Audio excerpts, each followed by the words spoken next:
at? Okay, I don't want to be over there. Let's see. Oh yeah, that's right. I'm using that camera today instead of the other camera. Okay, let's put that over there. There we go.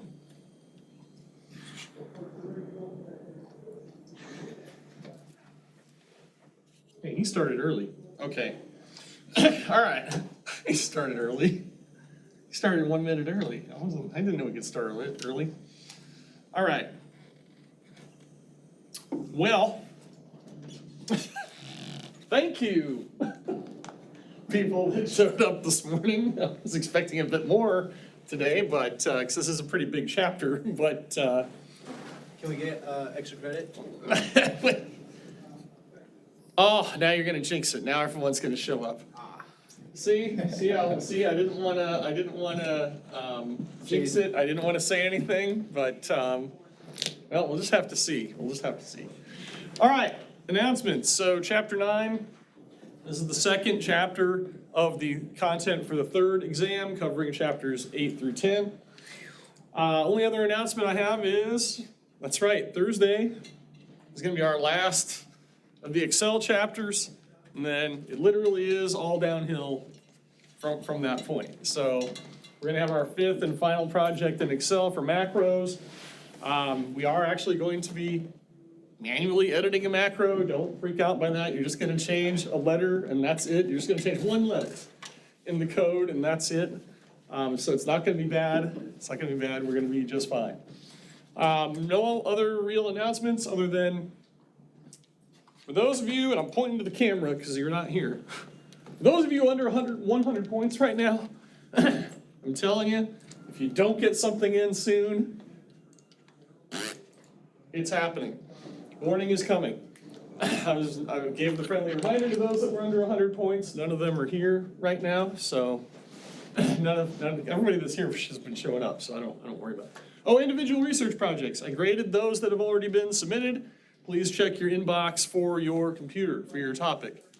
And then I gave you all the instructions in there. So all you're gonna do is put it into a Word document. You're gonna upload it to that assignment. Do not email it to me. Do not message me or reply to it with your project. Please upload it to the actual project in Canvas. It's there. I did finally get around to that. Granted, it took me forever, but I finally got around to that. All right, I had to have something to do yesterday. But anyway, those that have submitted it did a great job. Of course, one was like 2 words short of the requirement, but I still gave them the points. So, but they were 2 words off. Yeah, I said 250 or more, 248. I guess I can, just like with your grades, I guess I can give you the 2 points. But anyhow, I'm done rambling about that. All right, so chapter 9, pretty big chapter. I'm going to go through it. But yes, one of the quiz answers is right here on the board. So chapter 9 has to do with privacy, security, and ethics. Now, I normally ask the question at the beginning, and I'll just go through. So anyway, computers and technology are ubiquitous, meaning they're everywhere. And it prompts a lot of questions about our personal privacy, the security of our data, and the ethical use of our data. So that's what this chapter concerns, are those 3 primary things. And yeah, you should be scared by the time you're done with this. So usually I ask the question to the class, I'm just going to cut that part out. What is the difference between privacy and security? Just keep in mind that when it comes to privacy, like that's your privacy, that's your private information. Should I have your social security number? That's probably private information, right? For some of you, your address is private, but I can go find that pretty much anywhere if you own a house, and you can go find where I live too. That's not really as private as it used to be. But there's a lot of things that we may consider private, especially like your college records, right? Your grades. And there are laws, which I'll talk about those laws in a few. But your personal data, you would hope, would be private. So the question we have to ask here are, what threats are there to our personal privacy, and how can we protect ourselves? That's the big question there.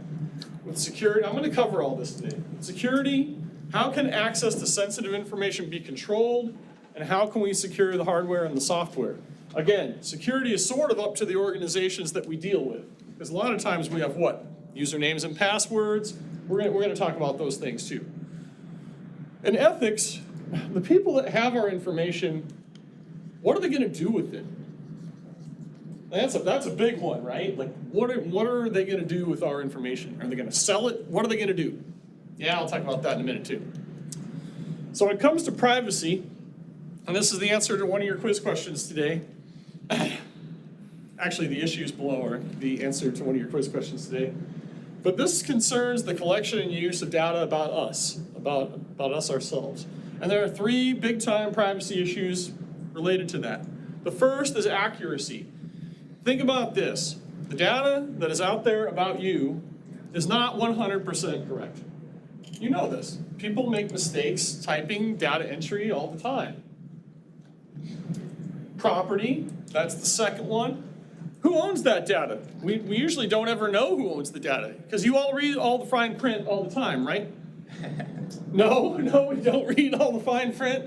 You get that grocery store card and there's like those paragraphs of fun.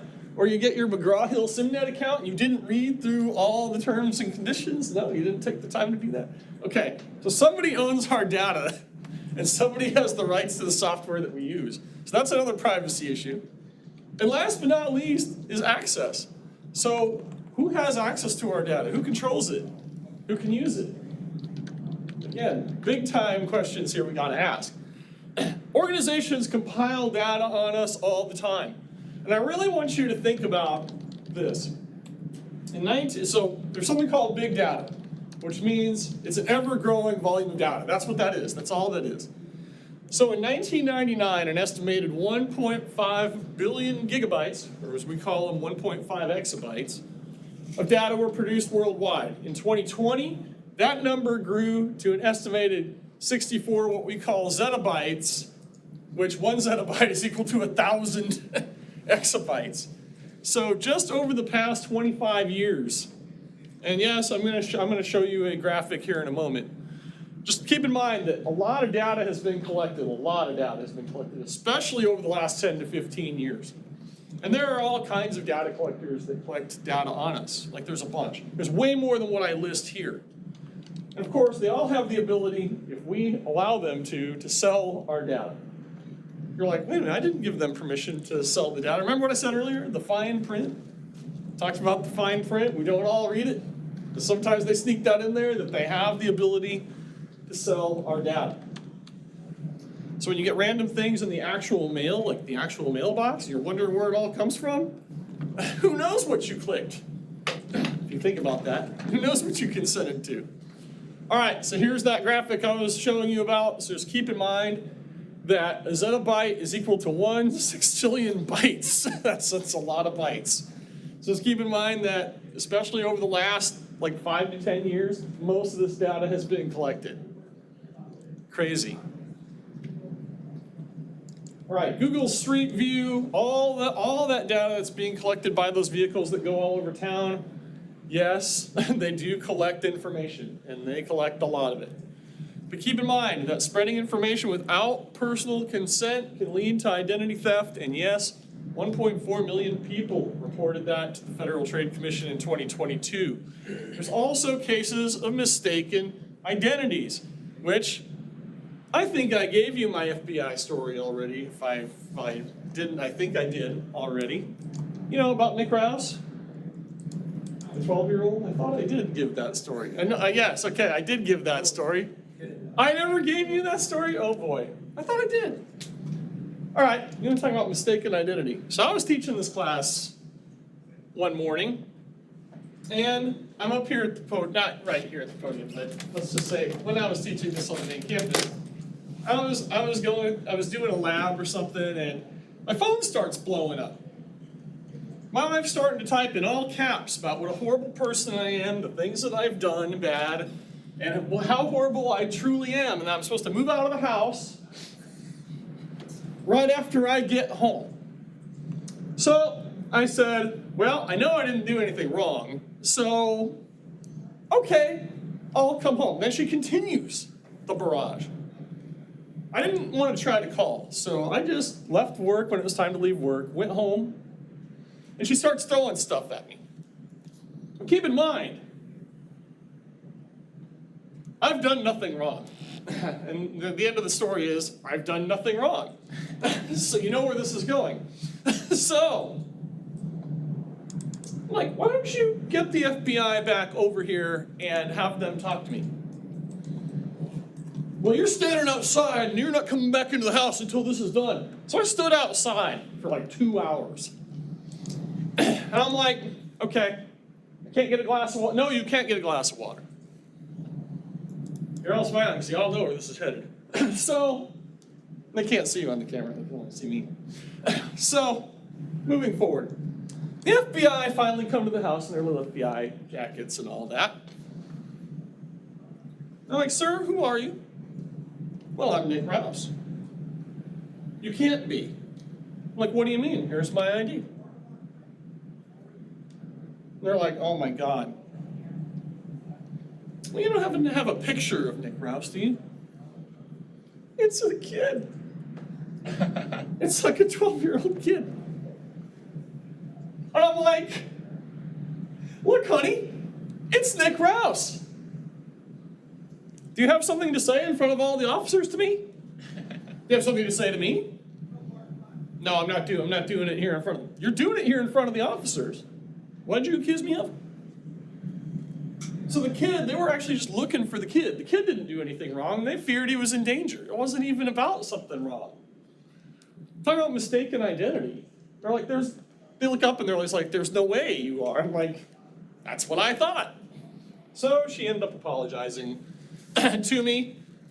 I said, but you can't take back any of the texts or any of the stuff you said. I said, you can't do that. But thanks for not trusting me. I appreciate that. So, mistaken identity can happen to people left and right, okay? Just because it's your name doesn't mean that it's you, okay? So it does happen. But yes, mistaken identity.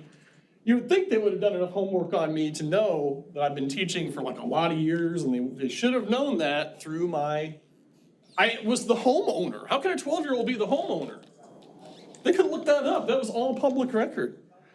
That's what I'm saying. So, the Freedom of Information Act at foia.gov, you actually do have the right to look at your records that are held by government agencies. That is an actual act.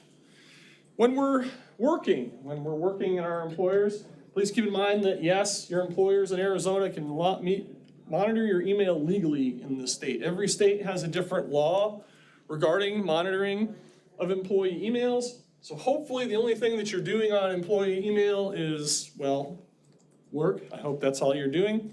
But please keep in mind that yes, they have the ability to go and take a look at your emails. All right, which I've asked my employer several times to please go look at all my emails. If you're concerned about me being horrible, please go audit my records. That's all I ask. That's all I've ever asked. Anyway, there are a lot of different things regarding the internet and the web. We've talked about the internet and the web before. Please keep in mind that there is sometimes an illusion of anonymity where people are not really concerned about their privacy. They just like go and send stuff, do stuff online. That's just what they do, and they don't really care about their privacy. I'm going to talk about the rest of these.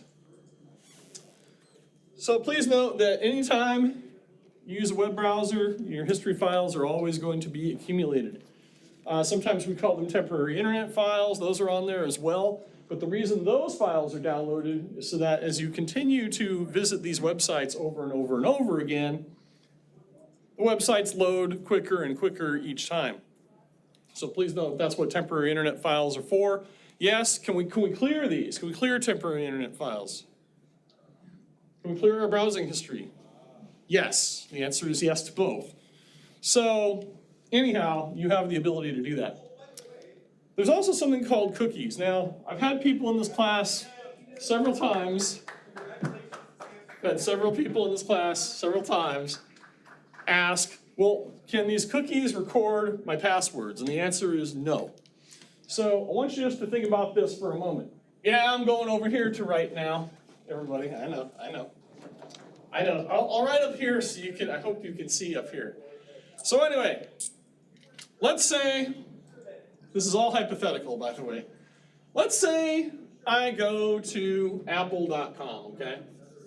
I go to Apple's website, and they want me to download a cookie so that I can use all the features on the website. So I click the button, accept all cookies, that's fine. We call those first party cookies because Apple,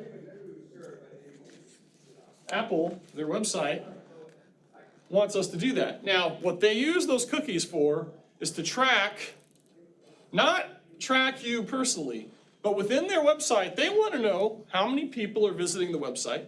They want to know how many people are going to every page. So what these cookies do is provide metrics of how many people are visiting these sites. Now, what if Apple has an advertiser on their page? This is hypothetical. Let's say that Nike is advertising on, I'm just picking any company here. They've got Nike who advertises on Apple's page. Well, Nike's going to want to know how many visitors they had on the pages that they're advertising on. So that downloads a third-party cookie onto your machine. See what I'm getting at? So any advertiser that's on a site, you download that third-party cookie. Again, the cookies aren't negative. They're not there to take your username and password. They're only there to keep track of how many people are visiting which sites. So let's say that an advertiser sees that there's not many people visiting that site, and we paid all that money to advertise, so we're probably going to stop advertising. And then Apple, of course, is going to go, they sure are getting a lot of traffic on that page that they're advertising on. We need to increase our rates. See, so there is a business connotation to this. Now, can you delete cookies off your computer? The answer is yes, we can. So they don't always have to be there. Some people just go, dang, that's a lot of cookies have accumulated over time. People just clear them. Now, when you go back to the sites, you got to download them again if you've cleared them off your computer. However, they do not cause any harm whatsoever. Of course, I'm going to talk about crackers soon, and crackers can cause harm, not cookies. You're like, wait, what? Yeah, I'm talking about cookies and crackers in this lecture. Okay, so keep in mind that when you're using incognito mode, I love the message on the right from Google. It won't save your browsing history, it won't save any cookies, it won't save information entered into forms, but your internet service provider can see all the websites that you visited, your employer can still see all the websites that you visited. Yes, using incognito or in private mode. So just keep in mind that yes, this is another answer to one of the quiz questions, privacy modes, and there you have it. Now you do have the ability to block third-party cookies with it, but again, people can still see what you're browsing. All right, we still have a lot more threats to privacy that I haven't even talked about yet, so keep in mind that there are, this chapter is meant to just give you a lot of awareness about all this. So keep in mind, if you're going to websites that are normal, they're not weird, like your banking website, Amazon, those types of sites, right, just regular sites, you don't have to worry about these bugs. You don't have to worry about keystroke loggers, you don't have to worry about that. It's when you start visiting sites that may look like they're regular websites, but they're not. So keep that in mind that web bugs are out there, and this could be as small as 1 pixel by 1 pixel inside of a message or inside of an image. And if you click on that or hover over it, the tracking can start happening. I don't want to scare you here, but I have to make you aware of this. So those are still out there. Spyware is still out there, and keep in mind that with spyware, this records and reports your activities, all the activities you do, and also adds what we call adware, or internet ad cookies. So yes, spyware is where people can see your activities. Adware is where you start getting a bunch of ads for no reason. Now keep in mind that yes, you can also clear those off your computer if you need to, using anti-spyware software, or sometimes antivirus software, that works as well. No, I don't have malware bytes up here, but that's another one. But computer monitoring software is awesome. You're like, awesome? Well, it's not awesome when it gets downloaded onto your computer, but if you have the ability to install it on other people's machines, it's awesome. It tracks everything.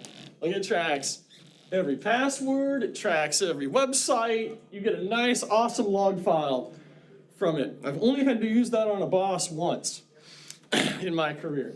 And that's only because I was finally fed up with things. And he never knew that I installed it on his computer, the keystroke logger.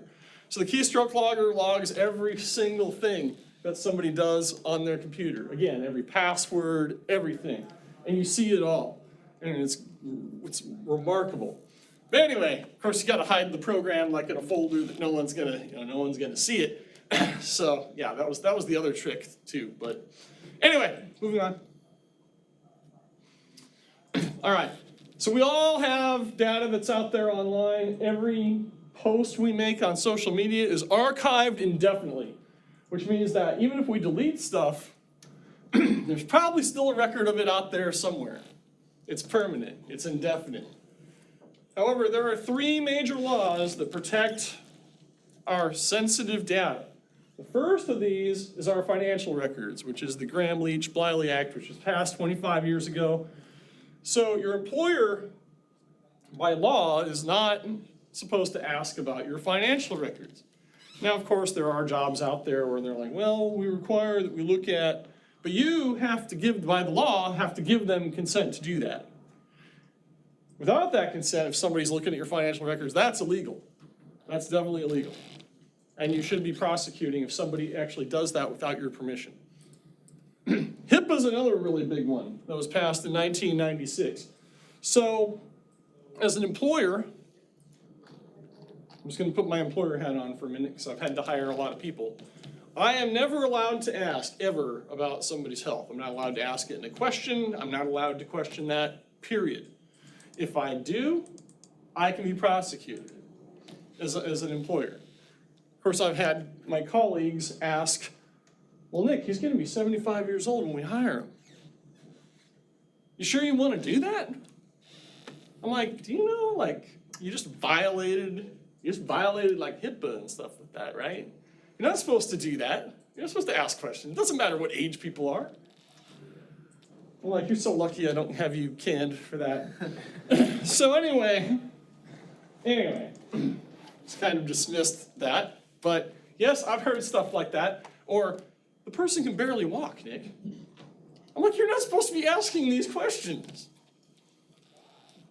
Okay, now, moving on. The one that's really important between you and I, because I have access to your college records, is the Family Educational Rights and Privacy Act, or FERPA. I can't even look at my own kids' records in the Maricopa Community College system without their consent.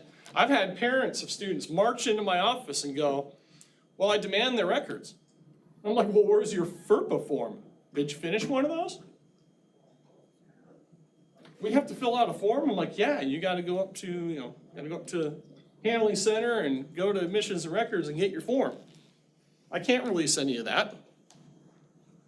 Then, of course, the student would always come in and go, yeah, my parents said they were gonna come down here. You didn't give them anything, did you? And I'm like, so you didn't give them the consent. I'm like, good thing I sent them away. So, yeah.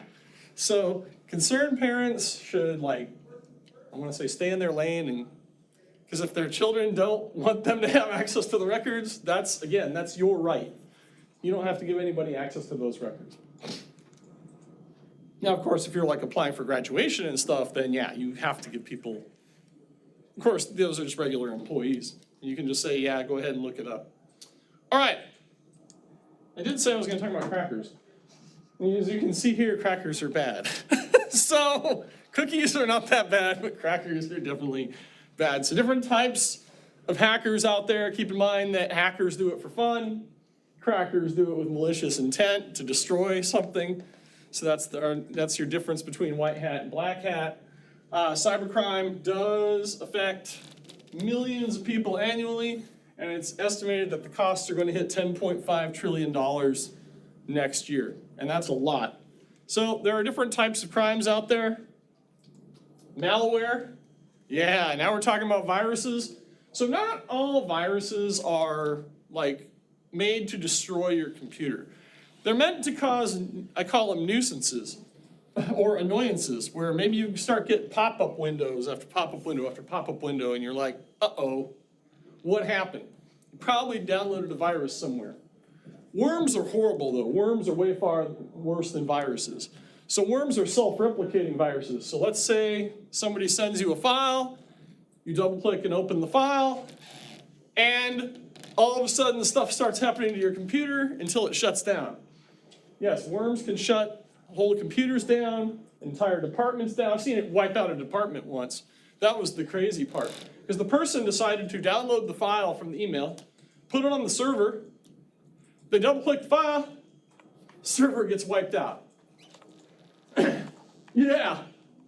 I'm like, well, on that email, I said, well, it says it's coming from somebody within the organization. I'm like, did you click the header to see?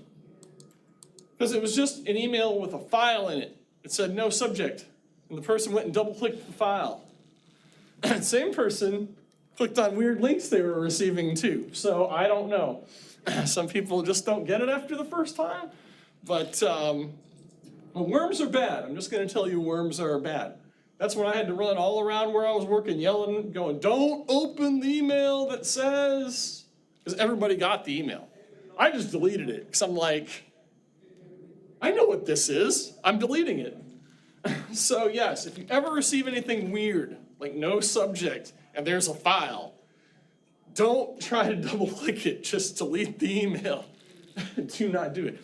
Now we also have Trojan horses that are out there. So in the older days of computing, people would download these free video games, and they double click the executable file, and out would pop out all the viruses and everything out of the program. That's why they call it a Trojan horse. It's disguised as a program. You double click to open the program, and boom, viruses start shooting up onto your computer. Now, keep in mind that these Trojan horses can also turn your computer into what is called a zombie, which means that somebody else can remotely control your computer from their site. If that ever happens to you, what should you probably do first? I thought I heard it. Turn it off. Turn it off. Or unplug it. That's the first thing you should do. I hope before that happens, if that ever happens to you, it hasn't happened to me, thankfully. But if that ever happens to you, I hope you have a backup of your system before that happens, because you're not going to be using that hard drive ever again. You're not going to be using that ever again. You're going to have to get a new IP address for your device, and you're going to have to get a new hard drive for it, because if it's corrupt, that hard drive, you don't want to use it ever again. I wouldn't use it ever again. I just have another one. So at home, I've made copies of all my hard drives, yes. So if I ever lose something, or anything goes bad, I can just swap it out. Yes, they do make hard drive cloners, everybody. You put the one drive in, you put the other drive in, you push the button, you don't need a computer for that, you just plug it into the wall, it clones it, then you can test it. If it works, great, you've got your backup hard drive. So I got a whole bunch of those for our system. And another really neat thing is what is called the denial of service attack. So I just want you to envision this. So let's say you're going to visit a website. Let's say you're going to Canvas. But let's say I get mad at the college. I'm not mad at the college despite everything that's happened. Let's say as a student I get upset. Well, maybe I've got I got 1,000 people I have access to, and we're all just going to log in at the same exact time. So we're going to flood that server with requests to log in. You can actually shut down servers. This is what a denial of service attack is. So whenever you hear about these really large organizations, their website's going down, most of the time it's what is called a denial of service attack, or DOS attack. That just means that everybody's requesting information from the same server, the same site. If you coordinate it, you get a good coordinated effort going where thousands of requests are going in. That could be just simply visiting a website. You don't even have to log in. But if you make so many requests at the server at the same time, you can shut it down.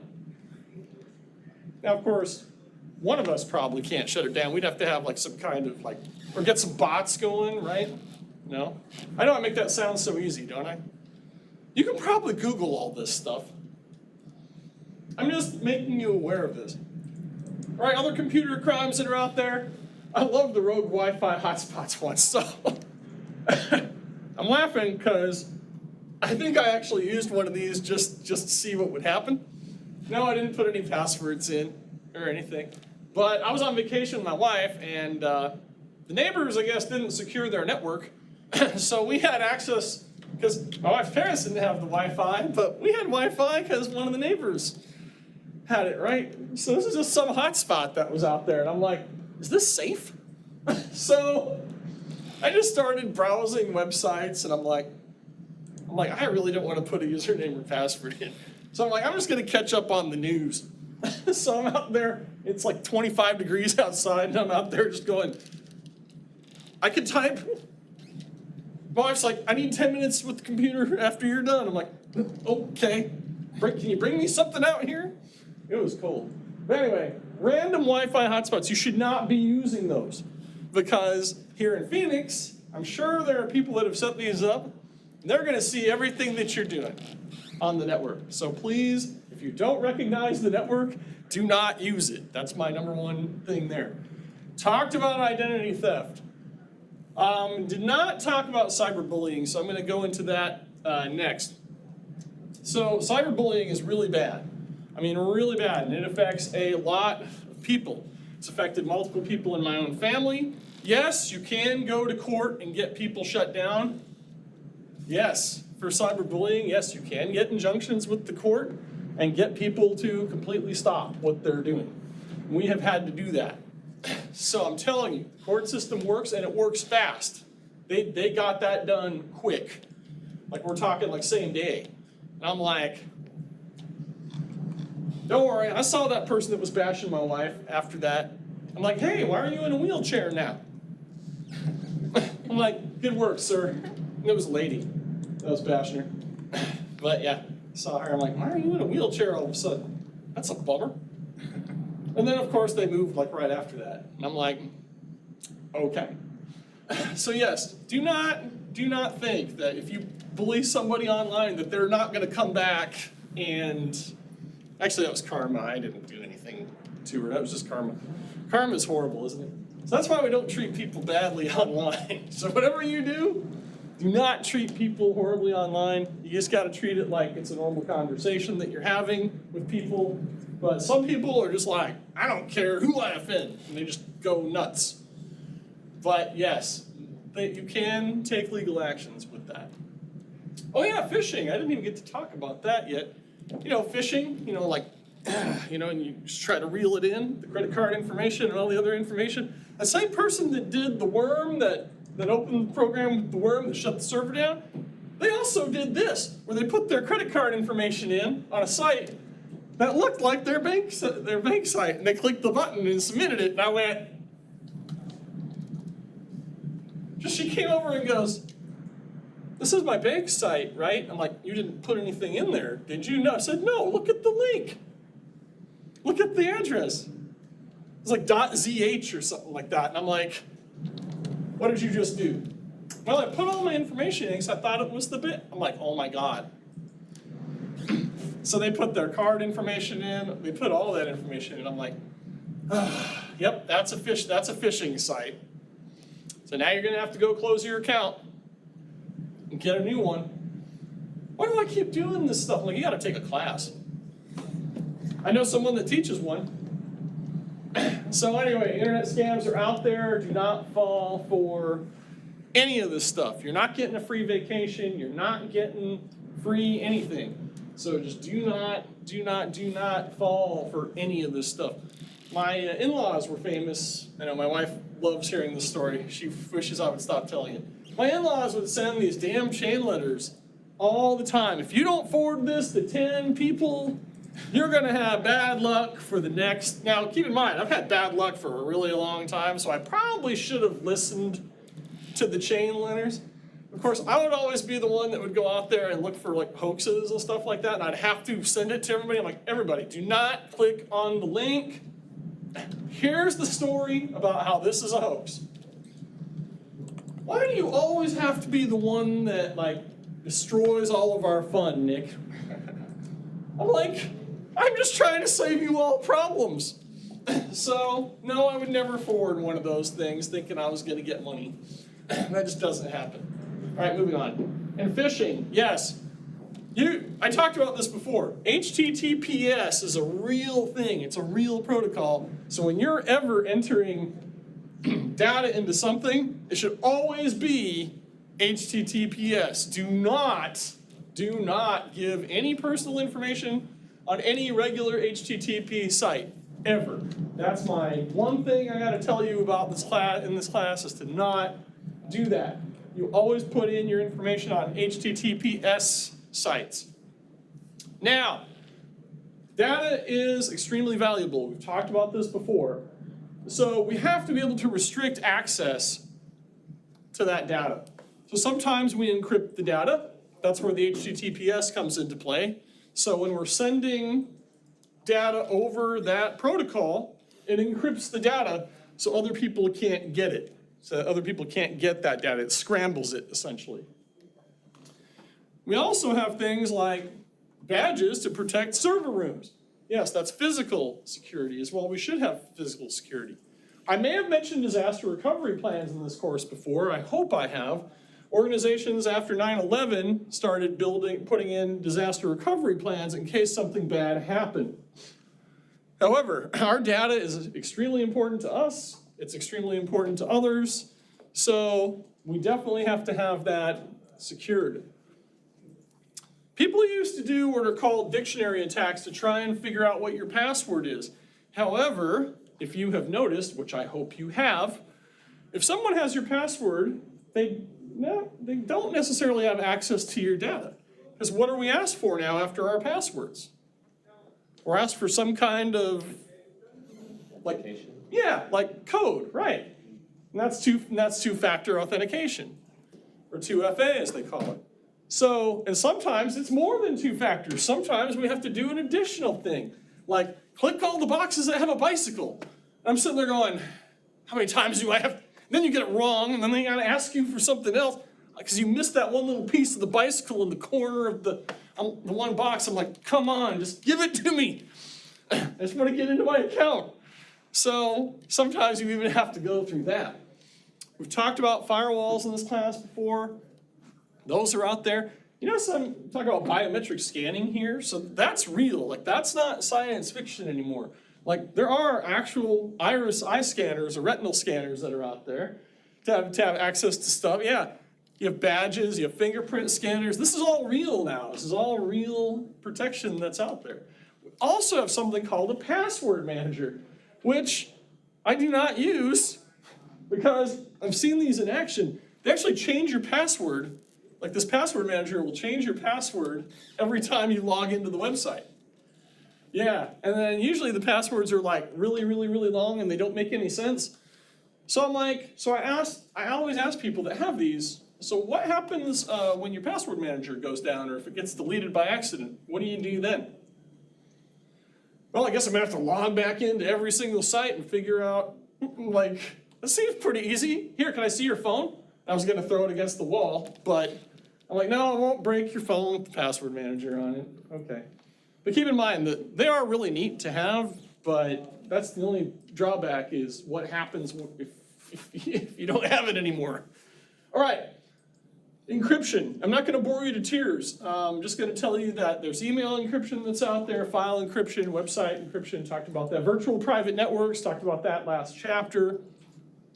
And then there are things like WEP, WPA, and WPA2 that also provide wireless network encryption, but that's all out there. The thing on the right, if you're wondering what that is, so I used to use a program called Pretty Good Privacy, which was really, really neat, because I could send somebody an email. So if my employer was looking at the emails that I would send, it would look like the one in the upper right corner, which I'm sure you all understand what that email is in the upper right corner of the screen. No, you don't. It's just a bunch of gibberish, right? So the person I'm sending it to would have to have the answer to a question that I would create. I would create the question and the answer. And if they had that passkey, They would put the key in, and they'd be able to see my message. So yes, I did that for a number of years. So I went back and looked at some of my sent emails, and it all looks like this. It all looks like that. So if my employer saw any of those, they wouldn't be able to decrypt it. You didn't get upset? Yeah, well, they can't because they don't know what it is. So they don't have the ability to decrypt it. And you, as the person sending it, you can say, you can tell the person that you're sending it to, hey, the pass key is this. Or you do something stupid like, what is 2 plus 2? I hope that I would always type 4 in for the answer. One time I tried to answer wrong and it wouldn't let me open the person's email, and I'm like, okay, so I answered it wrong. So I would have to go back into the email, it'd ask me again, I'd type in 4, and it would let me read it. So it would change it from this to the actual message, which was really, really cool.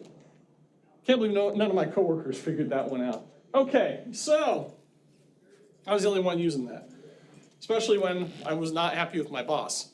So, and of course he was the same guy that said, I really regret treating you horribly for all those years. I'm like, thank you. Anyway, talked about some of this stuff before. You should yourselves have frequent backups of your systems. Now, I'm not talking about like daily, I'm not talking, because I mean, you imagine us spending time every day backing up systems, that'd take a while, right? A lot of us have moved to the cloud so that we don't have to back up all the time, because that gets backed up all the time. But the drawback to that is if you ever lose your internet access, then you don't have access to anything. Believe me, when internet goes down at home, when internet would go down at home and everybody would freak out back when we didn't have cell phones, I always had everything on the computer, so I could always access the files and I could still work with them even when the internet was down. The 90s taught me that. Is that you have to have everything locally on your computer in case something happens. So, moving on. They do talk about cloud-based backups in this chapter. Just keep in mind that Google Drive, I'm sure people understand what that is. I'm sure Apple's got theirs too. You can back stuff up on the cloud. All right. Wow, I'm usually rambling so much that we're past 11:15 at this point. It's only 10:45 yet? Okay, I guess I did a lot better with this chapter than I thought I was going to do. Usually it's like 11 something, and I'm just getting to this slide. Okay, so don't know if y'all know this, but I've been the instructor for our CIS111 and now our CIS411 class in regard to ethics. So in both of those classes, we do talk about ethics, especially ethics in information technology. So keep in mind that ethically, we are supposed to, quote unquote, do the right thing with other people's data. You're not supposed to sell it. You're not supposed to make money off of it.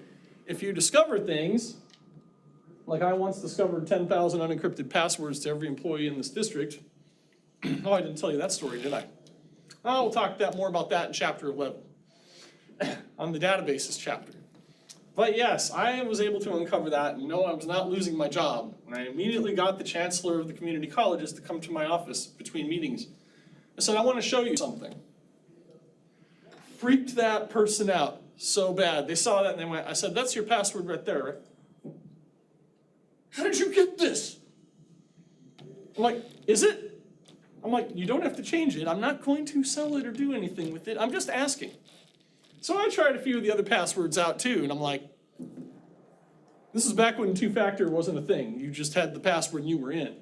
And I was like, holy smokes. So I tried a whole bunch of different people's, I'm like, holy cow, I got in with that one too. So I'm like, this is real. But I started freaking out. I'm like, I am not losing my job over this. So I told only certain people that like could save my job in case something happened. So I would ask, like every couple months I would ask, it still hasn't been fixed yet. I'm still able to pull all this stuff up. There's no encryption. It's the password. It's the username and the password. I had both. I'm like, this is nuts. So I begged people. I'm like, come on, you can encrypt this. You have to take my ability away. And finally, one day I tried to run it again, and it was all asterisks, and I was like, I'm safe. No, I did not save all the passwords. Well, I guess I'll mention that again in chapter 11. And then when I say, did I tell you the story, someone's gonna go, no, you didn't, and I'll have to tell it again. That's in 2 weeks. So ethically, if you have like 10,000 passwords, you're not supposed to use them for negative things or bad things. You don't do that.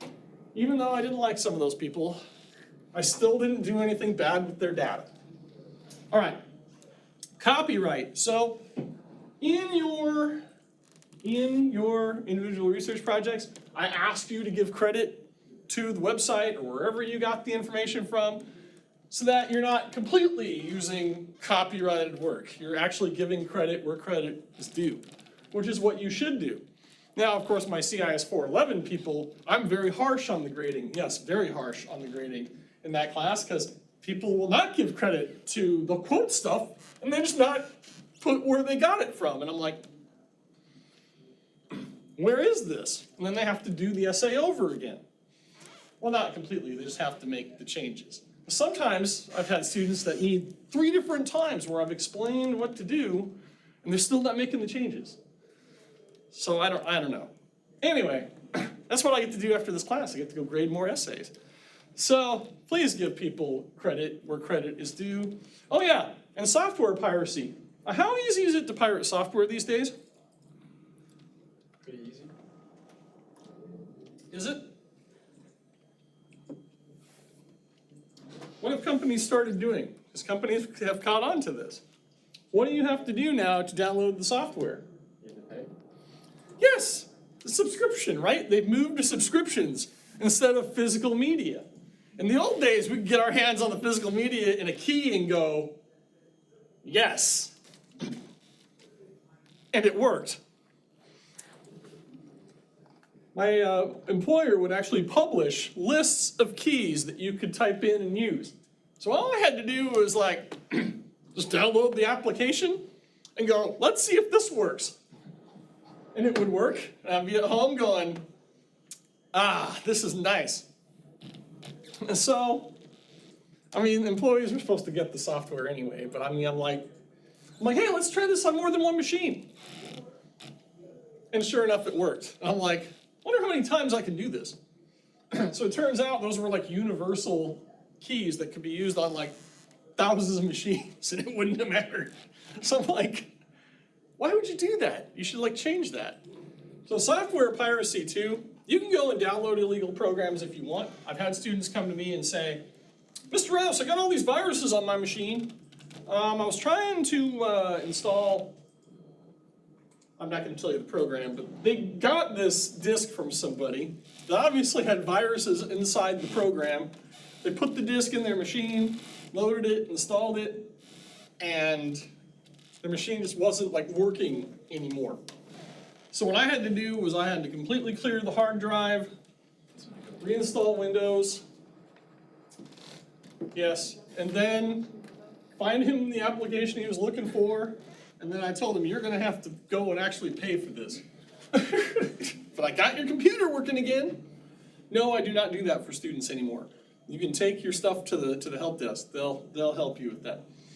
Especially our majors that don't know how to install software in the CIS program. I asked them to please go to help desk and get that resolved. And they do. They do. Oh, a couple other things. I'm rambling again. You gotta give me that look. You're not giving, all right. So anyway, digital rights management controls access to that electronic media and prevents copyright violations, and it is illegal to disable it. That's what's under the Digital Millennium Copyright Act, or DMCA. So you cannot disable the digital rights management on software, otherwise it's considered software piracy. And about plagiarism, once again, just give credit where credit is due. So I catch students who copy and paste from like Wikipedia, and I'm like, I know exactly where you got that information from. I'm like, what did I tell you all in the video to that class? I'm like, if you're doing this from Wikipedia, do not just copy and paste the quotes that are in there. Give me the actual like article. All right, so our career in IT for this one is the IT security analyst. Keep in mind a bachelor's, associate's degree in information systems or computer science. And of course, it's varying experience that's also required as well. Keep in mind that the median salary in 2023 was over $120,000, which is, yes, that means half the positions pay more than that. Pretty scary, right? That's a pretty good average, actually. It's not an average, that's the median. So average would be the mean, not the median. Okay, but anyway, demand is going to continue to grow in this field because, well, more and more people are going to try and break into these systems. And our look to the future, yes, people are going to continue to threaten people online. People are going to continue to do those types of things. People are going to continue to think that they're anonymous when they're not. Yes, that is very possible. You can't just leave random stuff anymore, random comments anymore. Somebody will find out where you are. Whether you want them to or not. But just keep in mind that these problems are going to continue, but you have the right, as I said before, you have the right to prosecute. I'm just telling you that. And yes, prosecution does happen pretty fast. So I'm just telling you, you can't let that stuff happen. And if it has, I hope you go take care of it. All right. Ladies and gentlemen, that's all I have for today. People online, I don't know where you, well, I know where at least one of you are right now, but hope you enjoyed it. And we're going to see you for Macros, Chapter 8 Excel on Thursday.